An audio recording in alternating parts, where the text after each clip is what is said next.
तो क्या आपको पता है कि आपकी विंडशील्ड पर लगा ये फास्टैग स्टिकर पलक झपकते ही कैसे टोल टैक्स पे कर देता है। चलिए जानते हैं फास्टैग की वर्किंग को। टोल कलेक्शन को आसान बनाने के लिए national payment corporation of India ने national electronic toll collection system यानी NETC को डेवलप किया, जिसमें पेमेंट मोड के रूप में फास्टैग का इस्तेमाल किया जाता है। फास्टैग सिर्फ एक स्पीकर नहीं बल्कि NETC के मेंबर बैंक्स और इशूड एक डिवाइस है जिसमें रेडियो फ्रीक्वेंसी आइडेंटिफिकेशन टेक्नोलॉजी का इस्तेमाल किया जाता है।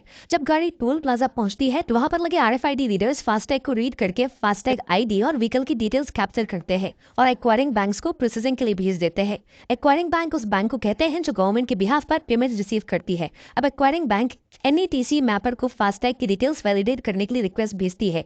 NETC मैपर फास्टैग IDs की रिपोजिटरी है जिसे NPCI मेंटेन करता है। फास्टैग सक्सेसफुली वैलिडेट होने के बाद acquiring bank toll tax collect करती है और NETC सिस्टम के पास डेबिट रिक्वेस्ट भेजती है। NETC सिस्टम ये डेबिट रिक्वेस्ट इशूअर बैंक के पास फॉरवर्ड कर देता है। इशूअर बैंक वो बैंक है जिसका फास्टैग आप यूज कर रहे हैं। अगर अकाउंट में रिक्वायर्ड बैलेंस मौजूद है तो ये डेबिट रिक्वेस्ट अप्रूव हो जाएगी। उसके बाद फास्टैग अकाउंट से टोल टैक्स ऑटोमेटिकली डिडक्ट हो जाएगा और आप आगे अपनी जर्नी प्रोसीड कर सकते हैं। अगर रिक्वायर्ड बैलेंस नहीं है तो आपकी डेबिट रिक्वेस्ट डिक्लाइन हो जाएगी। ऐसे में अगर आप फास्टैग लेन में मौजूद है तो आपको कैश में डबल टोल टैक्स पे करना पड़ेगा। तो दोस्तों ये थी कहानी फास्टैग की। अगले वीडियो में आप हमारे टोल सिस्टम के कौन से मैकेनिज्म को समझना चाहेंगे, कमेंट सेक्शन में जरूर बताइएगा।